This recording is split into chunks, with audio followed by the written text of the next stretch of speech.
Hello my dear student, welcome to K Chauhan vision. हम lesson पढ़ रहे हैं रिप्रोडक्शन और इसमें हमने बहुत सारे टॉपिक किए हुए, ठीक है। और मैं आपको मैंने अलैंगिक जनन भी पढ़ाया, ठीक है। ए सेक्सुअल रिप्रोडक्शन, फिर सेक्सुअल रिप्रोडक्शन भी पढ़ाया आपको। मेरे को लगता है कि सारे समझ आ गए होंगे। और आज मैं आपको जो है सेक्सुअल रिप्रोडक्शन और ए सेक्सुअल रिप्रोडक्शन में डिफरेंस जो है वो करवाने जा रही हूँ। और जिन बच्चों ने पहले ये सब कुछ पढ़ चुके हैं उनके लिए कोई दिक्कत वाली बात नहीं है, वो इजीली इसको कर सकते हैं, ठीक है जी। तो क्वेश्चन है लैंगिक जनन और अलैंगिक जनन में अंतर बताइए। तो लैंगिक जनन में क्या होता है? लैंगिक जनन में नर और मादा दोनों का क्या होता है, ज़रूरत होती है। और अलैंगिक जनन में ओनली नर या जो है मादा एक ही प्रकार का जीव भाग लेता है, या नर या मादा। हम बोल ही नहीं सकते कि ये नर है या ये मादा है। तो लैंगिक जनन जो है वो हायर श्रेणी के, उच्च श्रेणी के जीवों में होता है। ये निम्न श्रेणी के जीवों में अलैंगिक जनन पाया जाता है। हमने अलैंगिक जनन की विभिन्न विधियाँ पढ़ी हुई है ना, आपको याद आ गया होगा। तो पुरानी वीडियो देखोगे तो ये वाली वीडियो भी आपको क्लियर हो जाएगी। तो लैंगिक जनन में निषेचन क्रिया के बाद जीव बनता है। तो निषेचन क्रिया से पहले नर युग्मक और मादा युग्मक बनते हैं, फिर उनका निषेचन होता है। और निषेचन भी हमने दो प्रकार का पढ़ा हुआ है, आंतरिक निषेचन और बाहरी निषेचन। जबकि अलैंगिक जनन में ऐसा कुछ भी नहीं होता, निषेचन क्रिया ही नहीं होती, ना युग्मक बनते हैं ना निषेचन क्रिया होती है, ठीक है। सीधा ही एक जीव जो है वो विभाजित होकर दो या दो से अधिक जीव बना लेता है।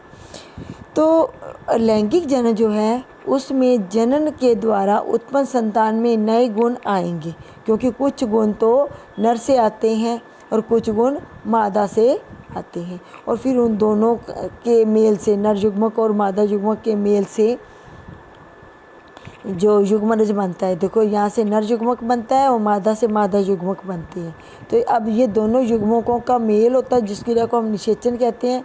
तो युग्मनज बनता है। युग्मनज में जो बनता है जाइगोट इसको बोलते हैं।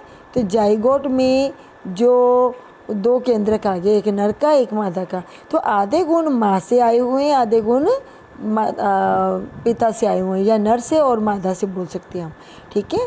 तो इस प्रकार नए गुण आते हैं, ठीक है। संतान उत्पत्ति में नए गुण आते हैं। आपने देखा होगा कि आपके कुछ फीचर्स जो हैं, गुण जो हैं, वो आपके पेरेंट्स से, फादर से मिलते हैं और कुछ आपके मामा से मिलते हैं। तो ये कैसे आए? ये लैंगिक जनन के कारण ही ऐसा होता है।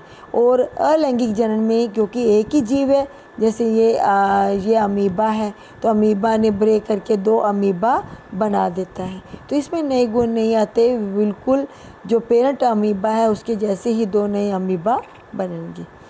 और इसके बाद अलैंगिक जनन में हमने देखा था जब प्रतिकूल परिस्थितियाँ आती हैं तो उसमें बीजाणु बनते हैं फफूंदी में।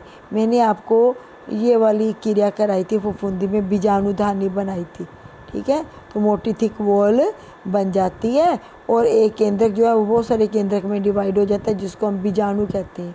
जैसी अनुकूल परिस्थितियाँ आती हैं ये बीजाणुधानी फट जाती है और सभी केंद्रक बाहर आके, बीजाणु बाहर आके नए जीव नए म्यूकर बना देता है या फफूंदी बन जाती है। तो इस क्रिया में बीजाणु पैदा ही नहीं होते, ये प्रतिकूल मौसम में ना होने वाली क्रिया है, ठीक है। तो ये आज का जो टॉपिक था हमारा, ये था रिप्रोडक्शन पार्ट 10th। मैंने एक सीक्वेंस बना के लेके आई हूँ।